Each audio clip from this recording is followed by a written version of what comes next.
Just don't F me up. Welcome. Hello. Welcome to the shit show. Welcome to our That's podcast. that's right. You're on Just Don't F Them Up, a podcast from two moms who don't know what the heck they're doing at all, and they're scared to death they're gonna hurt their kids with trauma. Trauma. I don't want to give them a trauma. I don't. Oh, we are super lucky because we have Candace Rutkowski hmm of Polish descent. Yes. She is a registered play therapist, people, which is a really big deal in our community because that training is balls to the wall hard. No joke. Yeah. Mhm. Yeah. Thank you for coming and teaching us the things. Yes. I want Yeah. Oh, great.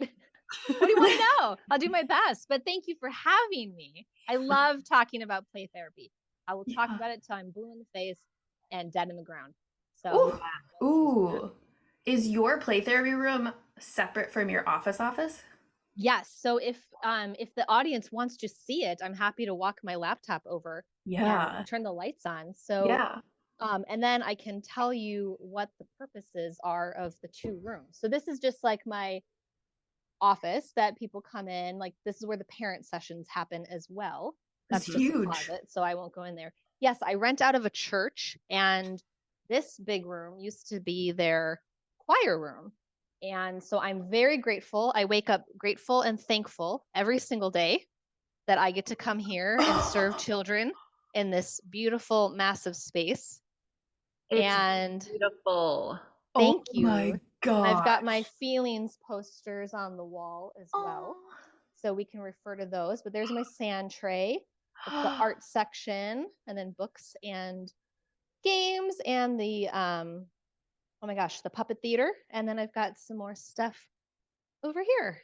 Oh So my gosh. yeah, a lot of beautiful space to heal and to work through the yucky stuff. Our So- mouths are just Yeah. wide open. Like this is unheard of.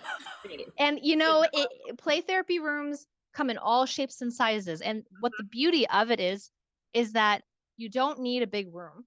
You don't need a million toys to implement play therapy. And according to Lisa Dion, who created synergetic play therapy, she says that we actually are the most important toy in the room. And I fully believe that. I mean, just like any therapeutic model, the relationship is everything. Yeah. Wow, yeah. Yeah. So Wow. will you just give a little bit of an explanation about what play therapy is for people? Absolutely. So the Association for Play Therapy absolutely has their definition, and I like to just kind of make my own pulling from theirs. So I say some version of, play therapy in general. I think of it as like an umbrella term, is a therapeutic model where us trained folks use the therapeutic powers of play to help the child heal through whatever they're needing to heal through. Now, when you break that down, then there's, let's see, the last I counted, I believe there's about 15 to 20 play therapy models. Whoa. So there's a lot out there. If you go to the Association for Play Therapy's website, you'll find the list of historical models and evidence-based models. So I know some insurance companies, they only care about the evidence-based models, but what we know in the play therapy world as registered play therapists is that play works, play heals, play is necessary for all of us throughout the lifespan. And we know the evidence of when we don't play, or if children don't know how to play, how that negatively impacts our well-being, physically, emotionally, mentally, all the things, socially. So yeah, I mean, that's how I see it, and kind of pulling from their definition. But I'm trained in 3 different models, and I'm Wow. hoping to get trained in 2 more next calendar year.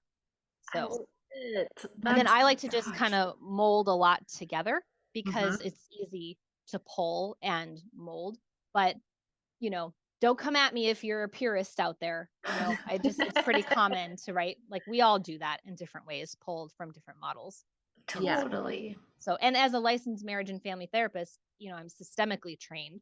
So I'm pulling from marriage and family therapy theories as well, to aid to the work. So Mm. Oh my Wow. gosh. Love it. Wow. yeah, And it's I beautiful love stuff. I love your clinic name. Oh, yes. How Yeah, did that come holding about? space therapy. So actually, so I opened my business in September of 2020. And I always laugh because it's like, yeah, the pandemic was raging and I'm opening a business, but I figured it's like the right type of business at that time. Mm-hmm. And I was working at an agency prior and I was just having a hard night like we do in this work, just feeling down, feeling overwhelmed.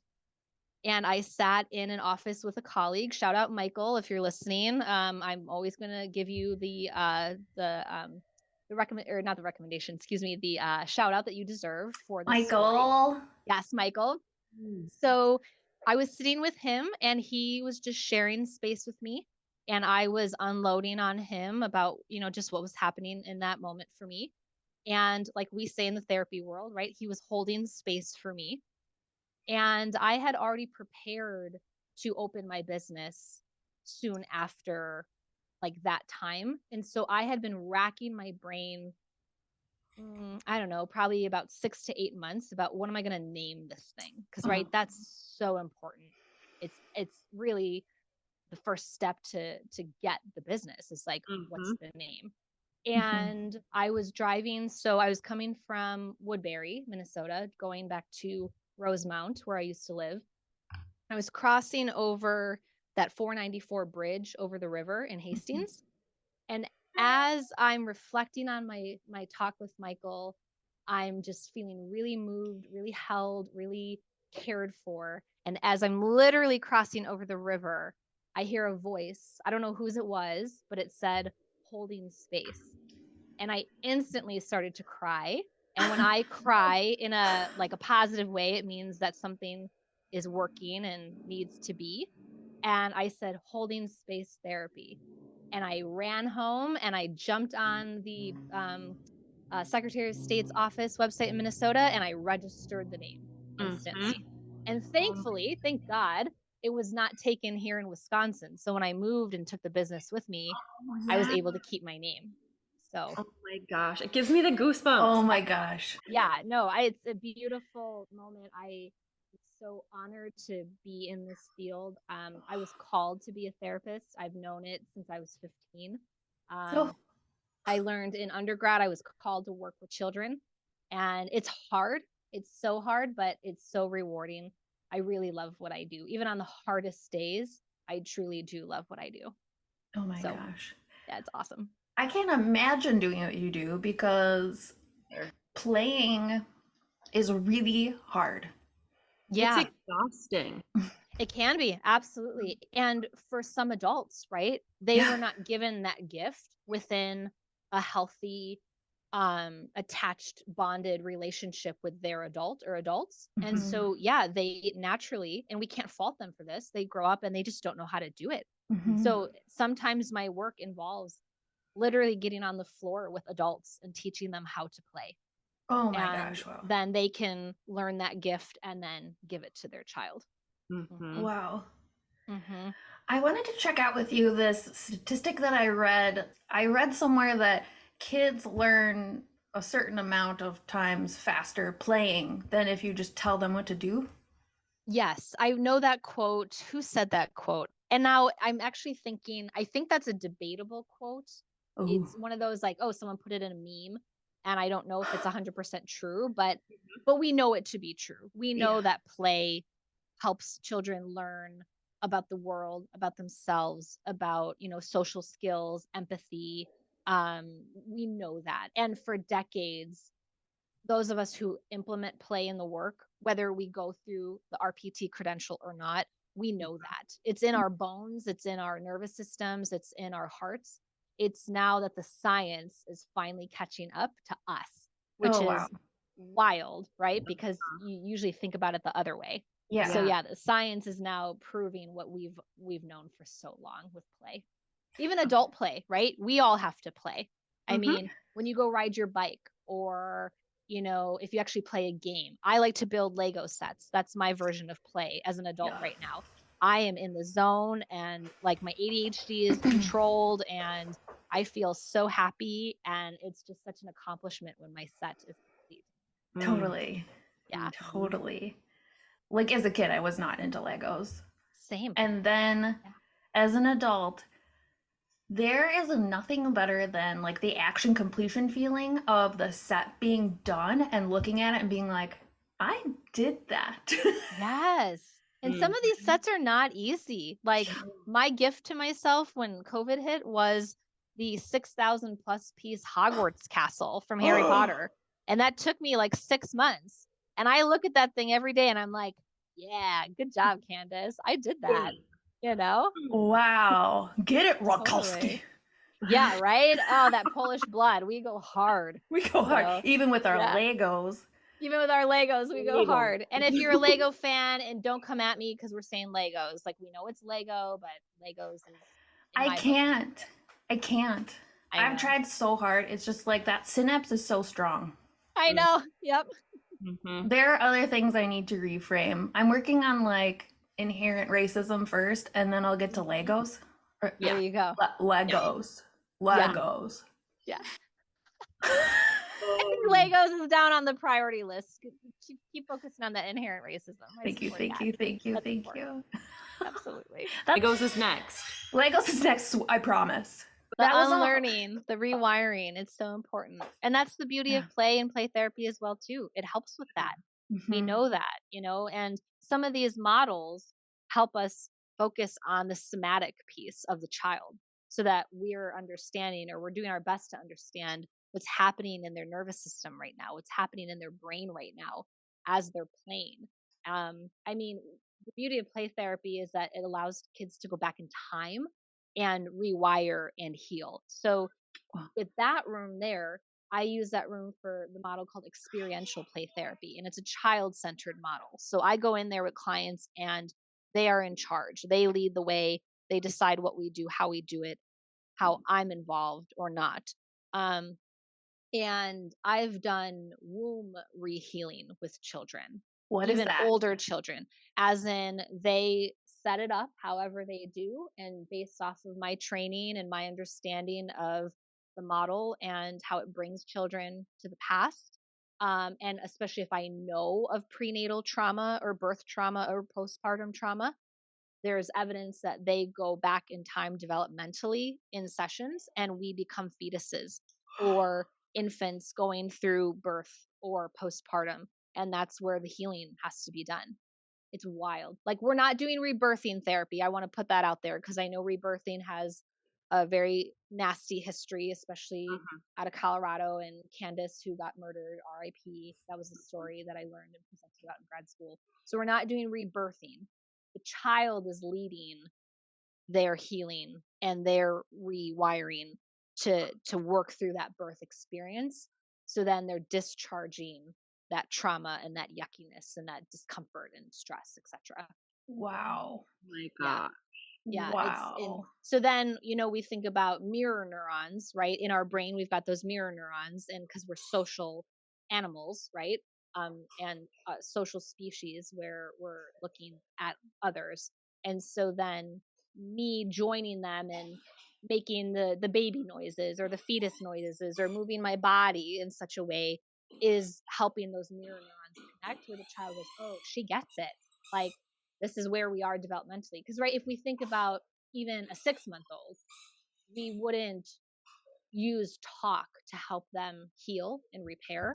We use our relationship, play, their language, the body movements, stuff like that. Okay.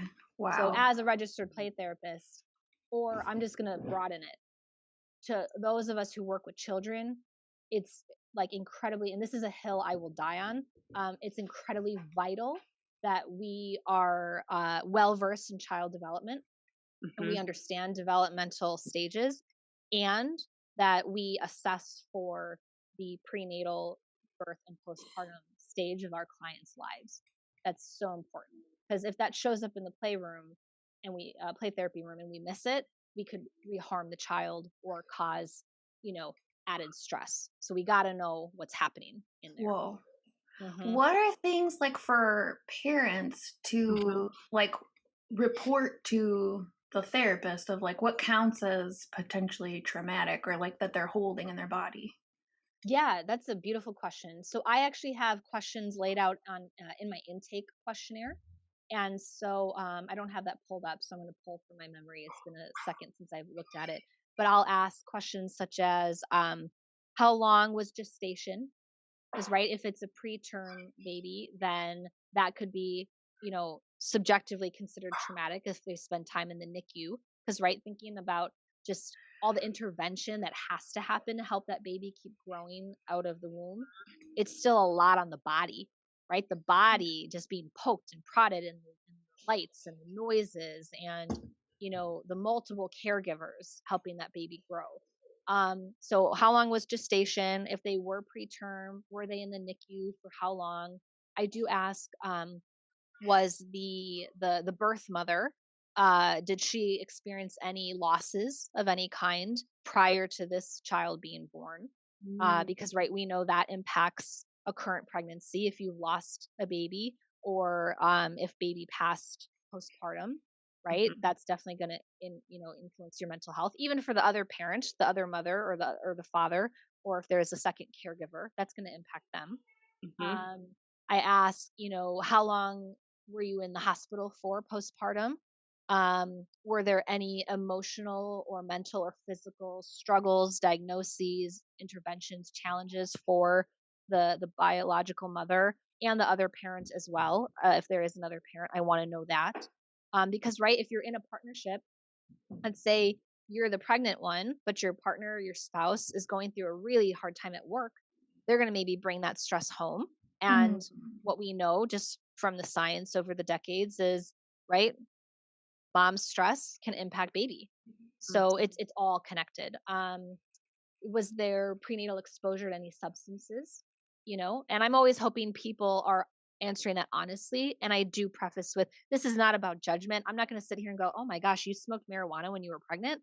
Like, it's just going to help influence my understanding of your child's life from the moment they were conceived, because it's all, it's all impactful and influential in some regard. We don't know always how influential, but it's there. So those are some of the questions. And then even postpartum, I want them to paint the picture for me, whether this is your first child or your 15th child. When you brought your baby home, what was life like for your family? What was it like for you to adjust having this person in your family? And tell me as much as you can. Oh my gosh, I love that. And that came after many years. Like, I did not think this way when I left graduate school in 2013, or left. What am I saying? Graduated. I earned that degree. Yes. I didn't leave. I graduated. When I graduated grad school 10 years ago, I didn't think this way. I wasn't well versed in infant mental health. My undergrad degree is child psychology, but I took, I have my textbook still, infant development.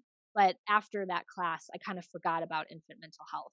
So it was a few years into the field where I got back to the roots of us as humans, and then started really thinking about that. And the two other models that I'm trained in also have space for infant work. So the one specifically, if you want to know about it, it's designed for infants to 3 years old, and they're adults. So I didn't even know, as a mental health practitioner, I did not know that infant mental health was a thing. I was just saying, I've literally never heard that term. And really? I'm embarrassed because I've been doing this for 12 years. Oh, don't be embarrassed. It's like, it's what I see it as, and I say this with the utmost respect for the field. It's like a little cult, but in a positive way, like in a good way, but it's sort of like a little secret in the pocket of mental health, which does blow my mind, because, okay, I assume you guys work with maybe teenagers or adults then? Adults. Only adults. Yeah. So think about, hold an adult client in your mind right now and hold their story that they've shared with you about their childhood, right? Even if you're using art, EMDR, brain spotting, somatic experiencing, any other body-based, nervous system-based modality for adults, right? All of that is designed to help them get back to the past if need be. So if they had traumatic births, or just stress at those first, XY months of their life, Mm-hmm. that's potentially holding in their nervous system decades later. Yeah. So it's repairable. We just have to know what we're looking for. Wow. Yeah. So, Oh my gosh. So it's almost, I mean, it's obviously doing play therapy is helping kids work through the stuff that's coming up for them now, but it also seems like it's preventative in the terms of like, if they can work through that stuff, it prevents further things from building and creating more issues as they get older. And of course, like we talk about all the time, have more traumas because that's just part of life. 100%. Right. If I had to die on another hill, I would say everyone in every field gets trained in child development, human development. All of our money and resources go to families with children. And then we have a different society. And I know that's a pipe dream, right? It's never going to happen. So we do our best we can, one person at a time, and hopefully, the trickle effect, you throw the rock in the pond. Ripple. Thank you. Yeah. Exactly. And then hopefully the ripple effect happens. Yeah. But it's 100% preventative. Even for 8-year-olds, there's prevention there because they have the opportunity to heal, to repair, and then catch up developmentally if necessary, and then proceed in their life. So it's like I said, it's an honor to do this work. It's so hard. It's such hard work, but it's such an honor. First Play is the play therapy model that is designed for the infants that I just got trained in. I just went through the intensive in September, and I'm working through the certification process right now. And my goal is to start marketing for it in January. Wow. So, and Janet Courtney is the creator of that model. She's down in Florida. Shout out Janet. She's this woman. Every human needs to know Janet Courtney. If you go on tedtalk.com or whatever their website is, look her up, and she did a TED Talk. You're going to cry. It's just. I'm writing it down. Yeah, she's magical. She is highly versed in the infant mental health field, and she's been working with babies for so long. And her model, First Play, she calls it First Play because, I don't have my training baby. I should go get my baby from my closet quick. But, think about an infant. You don't need a toy. There's so many toys out there marketed for infants. And it's like, you don't really need that. You need your relationship. And, if we want to put the science to it, those mirror neurons, baby coos, what do? You're usually going to coo, right? They have their eyes, and your eyes go big. And they go, oh, and you go, oh, honey, right? And that's play, but in the baby version. So First Play builds on that attachment and bonding.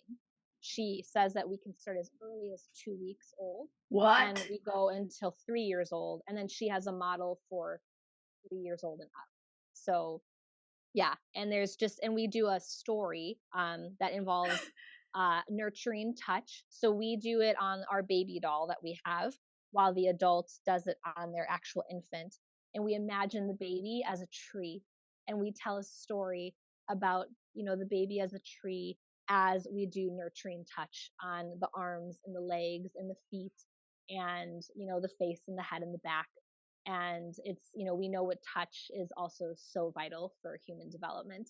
So it's I cried throughout the intensive. I'm gonna cry right now. Oh, it's just, Janet's beautiful. And, again, that's really early intervention. Even families, dyads and triads who are not at risk, we can implement this therapy with them. And, it's a 6-week model. That's it. Or a 6-session model. It's not long term. It's quick. And then they get their manual and they can refer back to it for life, and have these moments with their baby and their young toddler and then their preschooler. And I mean, just adding an extra tool into people's toolboxes is my goal always. Oh my Oh God. my God. This should be mandatory. Like, this should just be offered. Yeah, Janet talks about how we can get into different settings. She envisions bringing First Play into prisons where the moms are allowed to have their babies with them. She talks about substance abuse treatment centers. I want to start rolling out this model for, it wouldn't be therapeutic groups, it'd be like educational groups, Yeah. think about like social skills groups Mm-hmm. here in my county. And I already have some potential partnerships in the works with some organizations and some people around here to Oh start my creating groups. gosh. So I'm looking very much forward to 2024.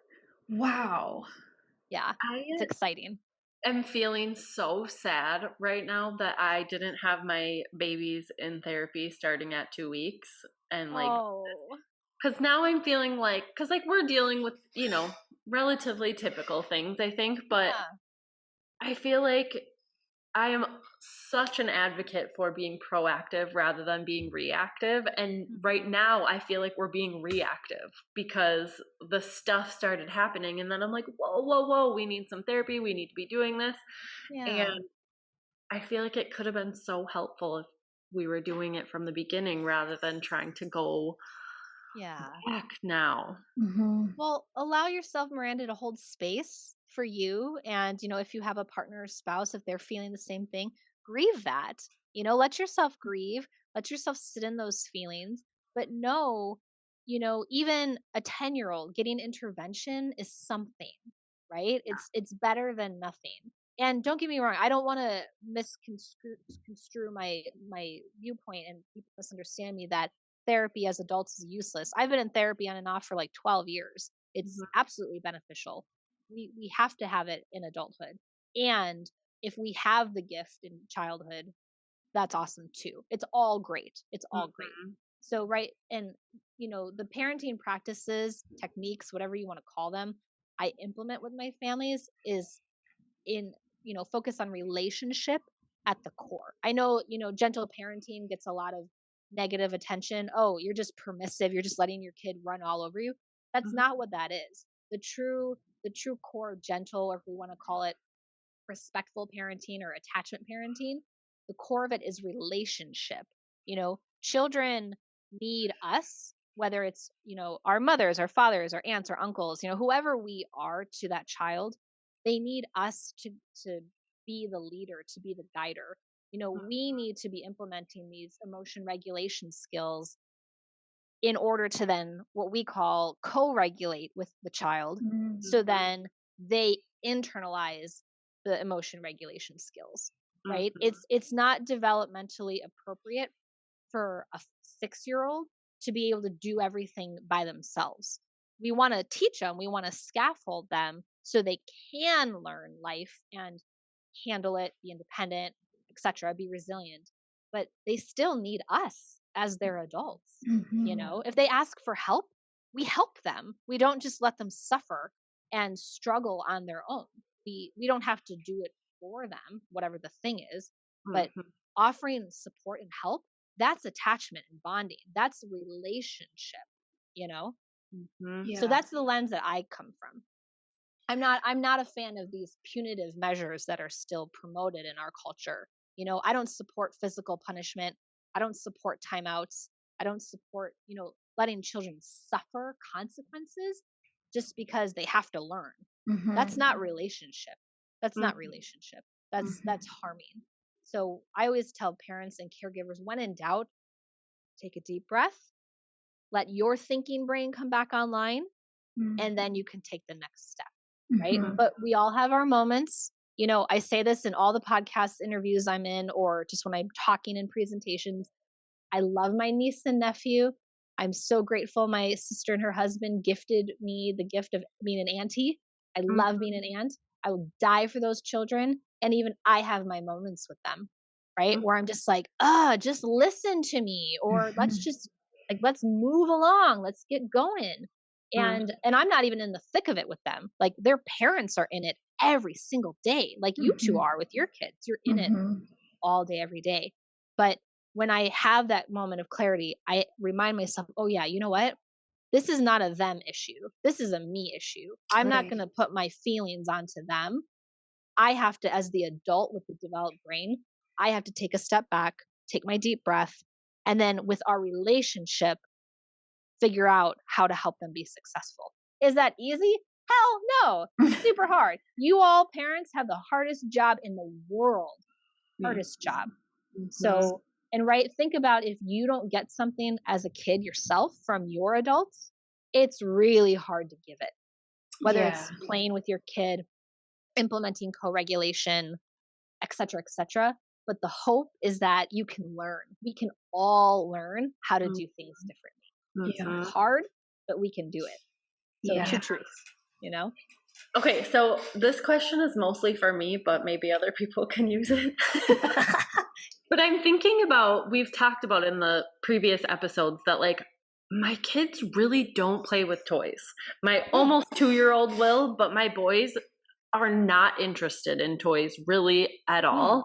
Okay. And so like we do a lot of physical play, like they want to play dodgeball and they want to play whatever, like those kinds of things. But how can I use play with when we don't have toys? Like how can I use it to my advantage when they don't want to play with anything? Ooh, that's a great question. And how old are your kiddos? 4, almost 5 and 7.5. Almost 5 and 7.5. Okay. I want to normalize based off of, so let me say this first and then I'll answer your question.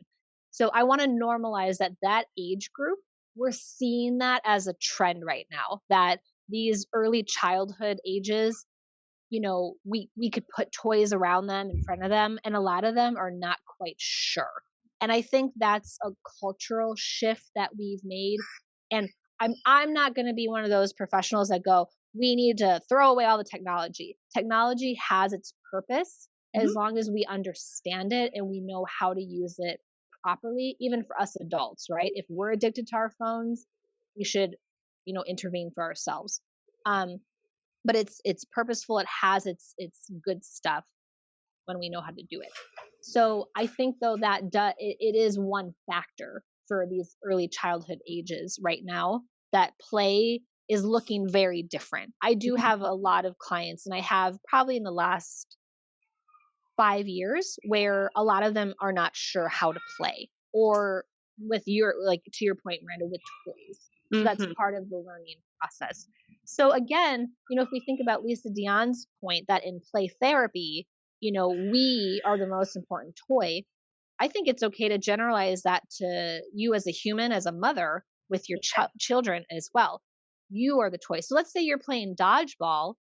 One, that alone is play. Now, we want to make sure that children have play opportunities that don't focus on winning and losing, right? So I was it a TED Talk or a research article? I can never remember where some of my info comes from because I get it from so many places. But it was saying at the time, pre-COVID, I think it's around 3rd grade or so in our society here in America, that we change play into like competitive play, right? We get kids into sports and that becomes the main play. That play is important. Athletics is important. Children grow and learn in so many beautiful ways with that type of play, but they need the free play.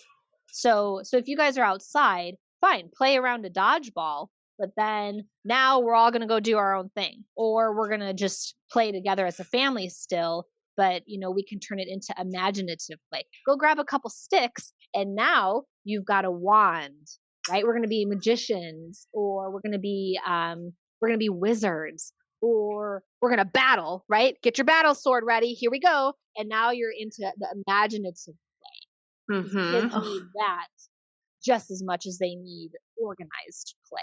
So you can influence, but kids have a natural propensity. Once we support them to get there, they know how to do this. It's ingrained in us, and we can add the science, but I just call it magic, that we as humans, we know how to do it on some level. Yeah. Where I imagine your kids naturally, though, if you observe them, they're probably already picking up sticks and then going and fighting with each other. Yeah. You know, and you know, and in my vein of thought with play therapy, there's 2 perspectives out there, maybe multiple, I don't know. But some say we don't want to have aggressive toys in the playroom. Others say we do. I'm on the side that it's okay to. So like they're all toys. They're not real. I've got handcuffs and knives and guns and I mean, I have some wands, which sometimes turn into weapons, right? Kids use their wands against me and they're powerful. and their powers are overtaking me. And it's just a way for them to do the work, right? But if you took away guns, like toy guns, toy weapons from kids, they're going to still figure it out. You can just do this, right? Right. Pew, pew, pew, pew, pew, pew, right? They're just going to do it. So you can't really take it away 100%. It's just not right. possible. Yeah. So I would say something like that. So allowing space. So do your dodgeball, fine, but then allow space for that free play. And if you're outside, one of the play therapy models now is nature play therapy. And that's like a whole thing. And just implementing nature, even if you bring it inside, how can you implement nature into play? And it's like a whole, it's just beautiful. Wow. Yeah, beautiful. I need to I feel like I need to look up some more just so I get some more ideas, because I come up short. I'm like, can't you just play it and I'll just fold my 87th load of laundry. Right. Yeah. Well, you know what? Let's talk about that. I mean, stress in life, even if we think about first play, Janet talks about life is busy. It's always going to be busy. We're all, I think, scrambling in desperation here in America to find moments of rest and relaxation. Our culture just doesn't support it, right? We're a capitalist society. We work our asses off until we die. Some of us never have the privilege of creating enough savings for themselves. It's really messed up. We're working from a very backwards place as human beings. We're not meant to be like this. We're really not. And so even if you get 5 minutes a day with your kids, that's something. With the nurturing touch story in first play, we're going to tell parents or caregivers, you get 5 minutes. Do the right arm and do the left leg of the story, fine, good enough. Work your way up, but if you can do 5 minutes, that's more than enough. Because in those 5 minutes, the brains are working, the nervous systems are working, your relationship is working. What a gift! 5 minutes. That's it. I'm so glad you said that, because I've probably been in a triggered shame place since we talked about therapy at 2 weeks old, because I'm just noticing my own shit coming up where I'm like, I should have done so much more. Now I'm for sure effing my kids up. I just go to that place, and just hearing that, even if it's 5 minutes, it's something, because as a sensory motor practitioner, I feel like I'm really aware of attachment stuff. And I feel like I'm just trying to track that all the time. And I think that's part of where the shame-induced triggers coming from, is oh my gosh, these kids are going to have either an anxious attachment to me, or they're totally going to be avoidant because I'm not what they need me to be all the time. But if our goal is to create a healthy, secure attachment, it's something we can work our way up to. Absolutely. And attachment is reparative. We know that from the science. We know that from these modalities that we use to serve adults. We can go back and we can shift. We can repair. Now, can it be 100%? I don't know. I don't have that answer. But is it something? Absolutely. So, to me, I mean, I've been in this field now for 10 years. I don't have a record of all my clients because that's unethical, but I don't know. Let's make a guess. How many families do you serve in 10 years?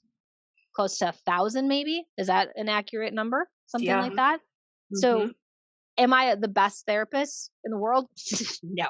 Am I perfect? Absolutely not. Have I been fired? Hell yeah. I've been fired, by families. I mean, I haven't even been hired before because I'm not a mother. Some people don't want me to serve their children because I'm not a parent myself. That's their issue. It used to bother me. It doesn't really bother me anymore. But all to say, when you're sitting in that place of shame, that's when you are, deserving of love and care and self-compassion. Or if you have a partner or a spouse or a best friend who can sit with you in that place, love on yourself. Because, we can't implement health when we're coming from a place of shame. So we got to love on ourselves. So It's Fucking okay. Candace. And it's easier said than done as a recovering people pleaser. And a shame, like instant shame holder. Yeah, it's not easy. It's not easy at all. But that's our littles inside usually, right? Who need some repair, attention, whatnot. And maybe here's another offering to both of you and to your audience. If any else who's listening is sitting in shame as a parent, none of us come out of childhood unscathed. None of us. Even if you have a secure attachment and bond with your adult or adults, you're still going to have something from birth to 18 that is influencing your life. So if you F them up a little bit, it's normal. If you F them up a lot of it, I mean, we're going to normalize it because it happens. Yeah. It just happens. Well, that's the thing that I come back to. We talked about this in a couple episodes, is like, it is a privilege to have the resources to create an environment where secure attachment is doable. And I think just being able to hear, like, this is repairable, because not everybody has the resources or the time or the health or whatever it is that allows for that. And just for people listening, both as like their adult self going to get support, but also as parents hearing that, like, it's repairable, it's normal. I mean, I had go ahead, Meredith. like, I just noticed when you were like, nobody, no matter what, comes out of this unscathed. Like, we all, and my shoulders were like, okay. Yes. Yeah. Breathe into that normalization, that life is freaking hard. It's a gray area. There is no black and white. And I'm also a recovering criticizer, like, I'm working on being a critical person, and I fully own it because that's what brings me the most shame in my life. And it's just an unlearning that I have to constantly work on. But, coming from those places of my growth, it just reinforces for me that there is no such thing as black and white. I'm looking at my bookshelf over there. I don't know.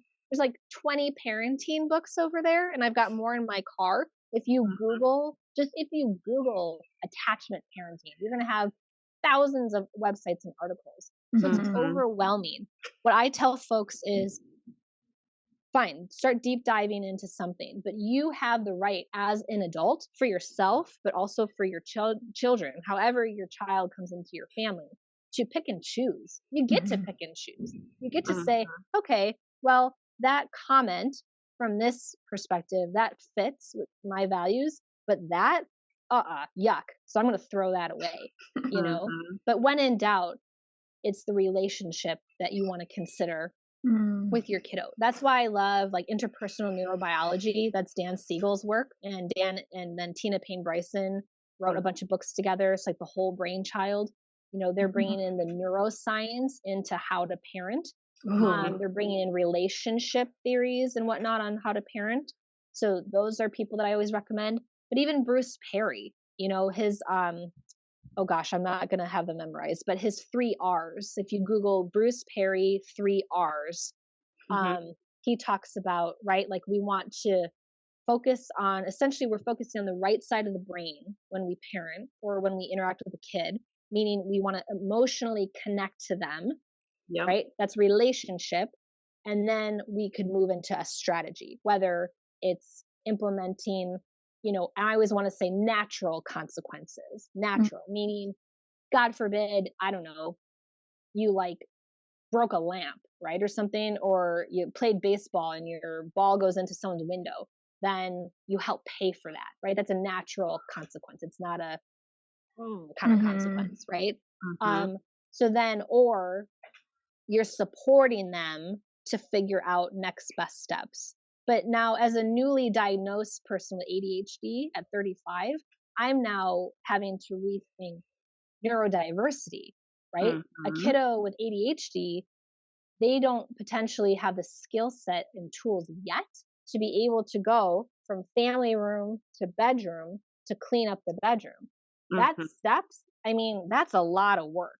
So Wow. as a parent or a caregiver, again, you got to know child development, I think, do our best to learn. And then if you have a kiddo who has ADHD or something else, you got to learn about it. So then you can implement the support along the way. Too often children are punished for trying to just be a human being. And in our culture, here's a third hill I'll die on. In our culture, You need to stop dying. No dying on our podcast. Okay. We hold children to unrealistic expectations in our culture. Yeah. I don't know if it's all of Western society or if it's just America. I don't know yet. But if we can't implement the coping skill, why should we sit there and get pissed off when the 4-year-old can't do it? Yeah. That's I mean, I know why it happens. So we want to have compassion and understanding for the why, but we also want to change that. Yeah. We don't want to reinforce that. Because how is that fair? And what we know from the play therapy world, from the neuroscience, from the other science, we now know that internalized regulation comes out of a bazillion experiences of co-regulation with an adult.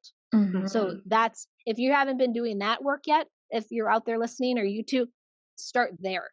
Learn about co-regulation. Start there. And that's a gift that you're going to be able to give yourself and your kid. Wow.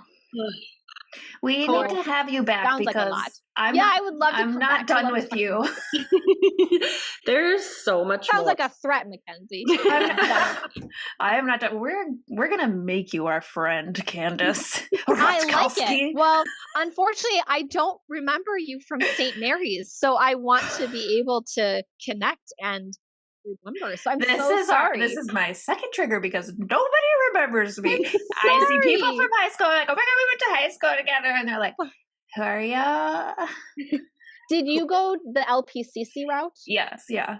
Okay, yeah. So that's probably why, because I went the MFT route after our psych classes. Yes, and I think so. We have a common maybe friend. had like one class around the same time. Probably. I'll just end with just saying, vet your therapists.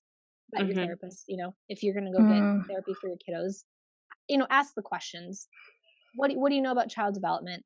If they say they use play therapy, what does that mean? Because sitting down and just playing board games, that's not really play therapy. We can use board games in play therapy, but if we're just doing that, so ask them. You have the right, even as an adult, you have the right to vet your therapist. Tell me about your experience, your education. Like, you say you use EMDR. What does that mean? Like, how long have you, whatever. Same thing for us. Like, I am open to parents asking me all the questions. Like, you're about to pay me thousands of dollars over time to take care of your child's mental health and to support you in taking care of your child's mental health. That's pretty serious stuff, So ask away. I can explain my education, my training, whatever. I've got no problem doing that. Yeah. And Billy, I think so. We tried play therapy with my oldest, and the relationship with the provider just wasn't there. It was just like, it happens. It wasn't. Yeah, and I don't think that's anything about this person. I think it's just different styles. Absolutely. Yeah. And same thing goes for kids as adults. We got to have that relationship. If it's not there, then we go find someone new, and that's okay. Right. It's okay. Right. I know I'm not the right fit for everyone. I go into it in even my initial phone call. I give a free 30-minute phone call to because I vet too, just as all therapists should, right? I'm thinking of goodness of fit. What is the presenting concerns? Can I serve your family actually? And then I answer their questions. But yeah, I even let them know, okay, we all feel good now. We get the work started.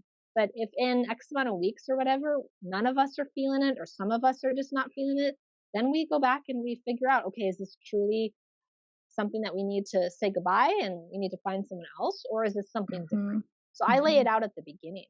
Because again, like children are one of the two most vulnerable populations on the planet, right? Them and the elderly. So we need to know what we're doing when we're serving children. Again, whether you choose to go down the registered play therapist route or not, you don't want to do that, fine. But if you're going to work with kids, we have to understand what we're doing. Yeah. Mhm. Yeah. Ugh. I cannot thank you enough. This has Seriously. been so fun. You Oh, have rocked thank you. my world. I feel like we were just on your podcast, which is kind of like, oh my gosh. Okay, plug your information again. So if anybody wants to find you, they can find you. So I am licensed still in Minnesota. I am holding that license. I worked my ass off for that license, so I'll keep it forever. Now, as far as working with clients though, telehealth, it's hard for me, but I'm willing to consider it, mostly though for TheraPlay. That's the third model that I'm trained in. That's a family attachment based model. So it's doable. My number is 651-564-8456. That's my work cell. My email is Candace, CANDACE, at, I'll go slow, holding space therapy, LLC.com. And not space as in space, the actual word, because that's the business name, Holding Space Therapy. And then, website is holding space therapy, LLC.com. So especially if you're here in Wisconsin, in Southeast, Walworth County especially, holler at me. I am out of network with insurance, but I'm happy to provide a super bill. And I have a contract with our county through what we call the CCS program. So I actually partner with the county, and they connect me with kiddos who have MA, so I can still serve kiddos with state insurance. But I just go through the county to do it. Beautiful. So, but I'm here. I've got immediate openings. I'm ready to serve. If you hear about this first play therapy and you want to partner with me with that, call me. Let's figure it out, Yes. Thank you. Thank you, Candace, for coming. Amazing. That play therapy, people. Landed for me in lots of ways. And breathe though. Go cry if you have to, but breathe, and then go hug your kiddos and go play swords with them outside. It'll be great. Yes. I love that. I love it. Okay, first we're going to make you be our friend, and then second we're going to have you back on because we have so much more to learn from you. And thank you. Infant mental health, new term, never learned. Need to go more there. But if you want to learn, if you're a colleague out there listening, or even a parent, look up Wisconsin Association, Minnesota Association for Children's Mental Health. That's where you're going to find the infant mental health info. And then Wisconsin, it's, I'll Google really quick. Wisconsin. Oh, just Wisconsin Alliance for Infant Mental Health. So amazing. Those are two websites. And 0to3.org, I think. That's also your infant mental health resource. That's a good one. Amazing. Perfect. Amazing. All right. Wow. Well, thank thanks. you. Minnesota goodbye. I love it. Minnesota goodbye. I'll come back. Yes. Let me know. Thank you to anybody who's listening to this. We hope you learned just as much as us. If you like our podcast, you like our episode, give us 5 stars and a follow on Spotify, Apple. Right, we're working on YouTube, if that's your method of taking in and ingesting information. Just don't F them up podcast. This has already been like the freaking best journey. Yeah. You guys are so great. You're great. Marry me. What? I don't know if I'm a great spouse, but I do give myself credit as a therapist. Oh my gosh. Friend marriage. All right. Everybody have a good day. You too. Bye. Bye.